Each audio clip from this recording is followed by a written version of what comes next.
Hi, and welcome to Channel 6 Sports Special Edition for the Echo Online. I'm Mitchell Morgan, joined by Gerald Hall and Andy Robertson. How are y'all doing today? Doing great. Good. Good. Okay, so the Bears took on University of Nebraska. It was one of those games where, UCA was going up against a big opponent, but what was one stat that stood out to you for UCA? The shooting overall, but in particular the free throw shooting.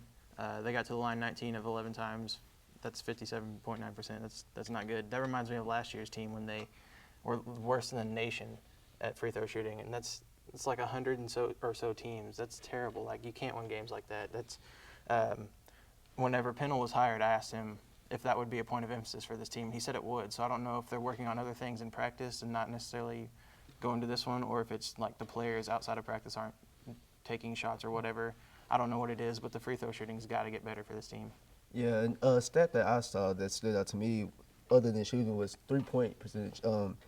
They took 26 attempts from three, and only made 7. That's 26.9%. That is horrible.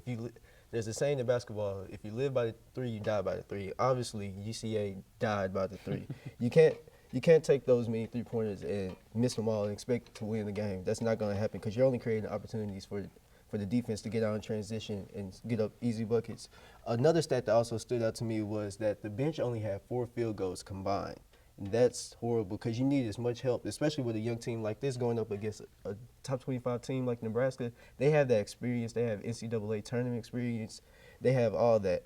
And just to have 4 field goals from your bench, that's not no help at all. You can't rely on your starters to do all the work and carry you. So, yeah, 4 field goals combined from the bench, that's not good at all. There's no type of help for your bench. You need as much help as you can get, especially for a young team like UCA going up against a team with so much experience as Nebraska, the 21st ranked team in the nation.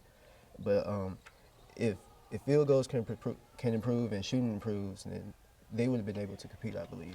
But, Jordan Howard has definitely been one of the key players for this team. He had 10 points against Nebraska. Is he going to be the leader of this young UCA Bear team? And is he really that good? Can we expect him to get double digits every night? I think you can expect him to get double digits every night. He can't have games the way he played against Nebraska, going 2 for 11, 1 of 7 from 3. That's totally unacceptable.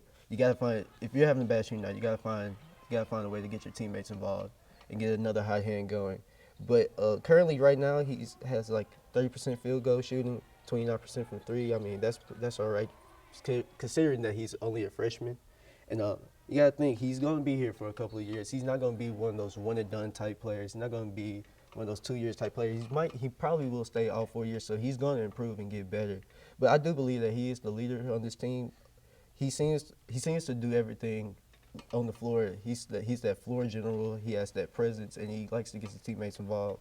So I think a lot of his teammates look for him to get them going and to get a rhythm for them. So I do believe that Jordan Howard is the leader of this team. I completely agree with the floor general thing. I had that same thing down whenever I was putting together my thoughts. When the signing class videos came out, he was the guy that I looked to be the main guy. He had that skill set that I thought was incredible. Like the dribble moves, he seemed to have a quick first step to get around guys, and just his shooting touch looked pretty nice. He has struggled a little bit this season. Like you said, 2 of 11 last night. That's not a great shooting percentage, but he does have that skill set to where he can put it together later on in the season as he gets older. And like you said, UCA is a mid-major. I don't think he's going to go anywhere for the next 4 years unless he transfers out for whatever reason. But I think he's going to stay here. He's going to take over this team, be the leader. And from what we've seen, he's the leader from day one kind of deal thing. But I completely agree with the floor general for sure.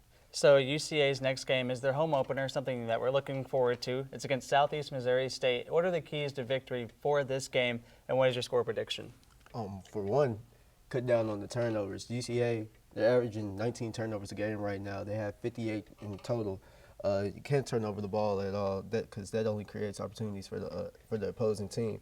Also, another thing is to not foul. UCA has had at least one player foul out all 3 of their games this season, with many more being in foul trouble. They have to find a way to stay in front of defenders and put their hands up and communicate well on the defensive end, so that they don't have to hack or reach in on people. If they can do that, then I expect them to have a pretty good game, keep it close.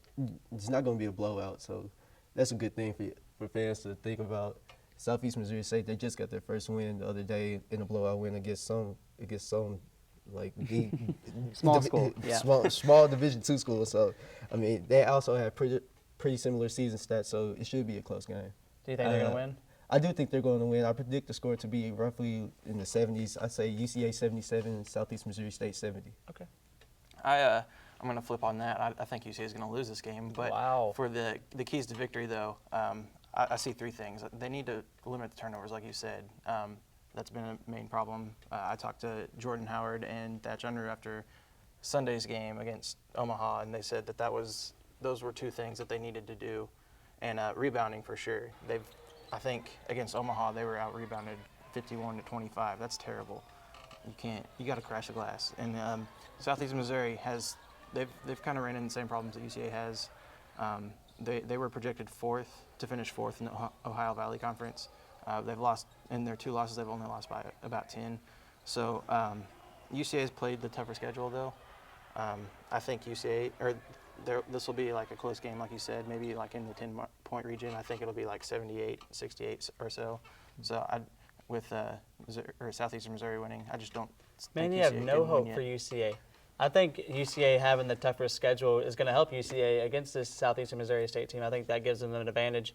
I do think it's going to be a close game, but I have UCA winning the game. Hopefully we can have a big crowd for the home opener because, I mean, fans probably don't know yet, but there's a lot of buzz going around Conway for this team. I mean, they're going to be really good in a couple of years, if not this year in conference. Who knows? I mean, SFA lost. They kind of looked sloppy in their game against Northern Iowa, but they lost close. I think UCA has a chance to make some noise in this conference that people don't expect. You agree with that? Yeah, I do agree with that. I actually expect a big game from the big men in this upcoming game. I'll look for them to get involved early, kind of feed it down low. I also expect a better shooting night. Like, I just don't think this slump will carry over. Jordan Howard will improve. Matthew Campbell will improve. Mike Martin will improve. So, I mean, I think it's going to be an interesting game. We're just going to have to wait and see. But I do believe that UCA can pull it off. They have nothing else to lose, so why not? Yeah, I mean, Jake Zulhoff's been pretty solid so far, 11 makes, 17 misses. I mean, he's averaging 4.3 rebounds per game. He's second on the team with 13. He'll be a solid contributor. But, yeah, I don't want to pick UCA to win yet because, I mean, we're still trying to figure out what kind of team they are. They've struggled a lot.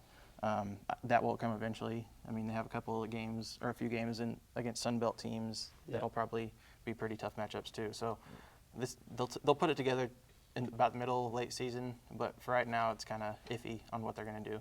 All right. Well, thank you guys for joining me so much. Stay tuned. Thank you for joining Channel 6 Sports for the Echo Line. Stay tuned next week as we preview more UCA basketball.